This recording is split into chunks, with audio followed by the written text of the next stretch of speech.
People of the United States, we have an urgent issue. Child labor is affecting many children drastically. They are being hurt and abused at work and society. This is not right. We need to change this.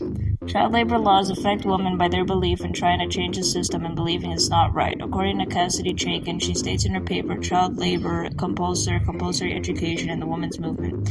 Many women believed child labor was an ill that society needed to rid of itself of, and they took a stand and lobbied for child labor legislation.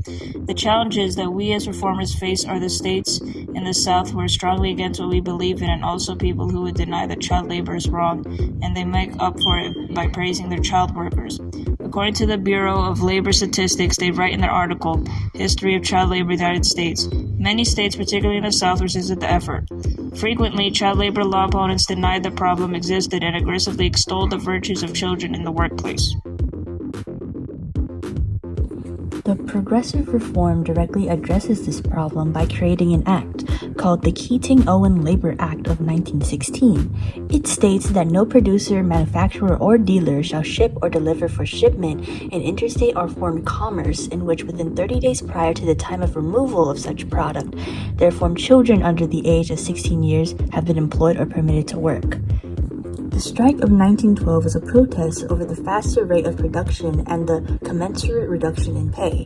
Mill workers, which consisted of adults and children, all walked out, halting production in the factory.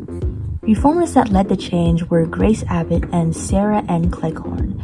Grace Abbott developed enforcement plans for the first federal child labor laws enacted by Congress in 1916. Sarah N. Cleghorn spoke up against the issue and wrote poetry about it. Within her poem, The Gulf Links, she says, The Gulf Links lie so near the mill that almost every day the laboring children can look out and see the men at play. Here we have Sarah N. Cleghorn here to interview about the movement. Good morning, Miss Cleghorn. How are you today? I'm doing fine. How about you? I am also doing well. So, tell me, how can women participate in movements, protests, or advocacy to help with the child labor restrictions?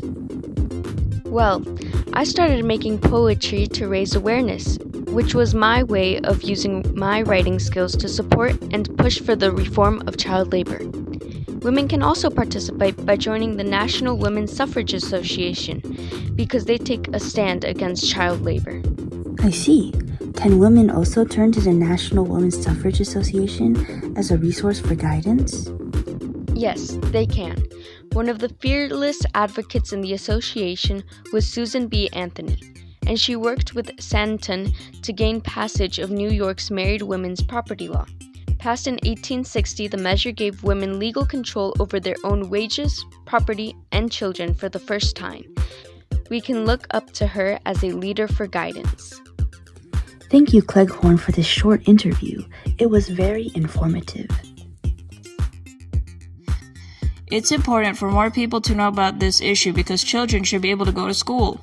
Newspapers, posters, public speeches, or other methods could encourage others to take action by seeing the excruciating work they had to do through the photos from Lewis Hines, since he shows how children were forced to work long hours in dangerous conditions. The message women should share to encourage others to take action would be changing the working conditions of child labor, since it should be a necessary change for society and should not be looked down upon.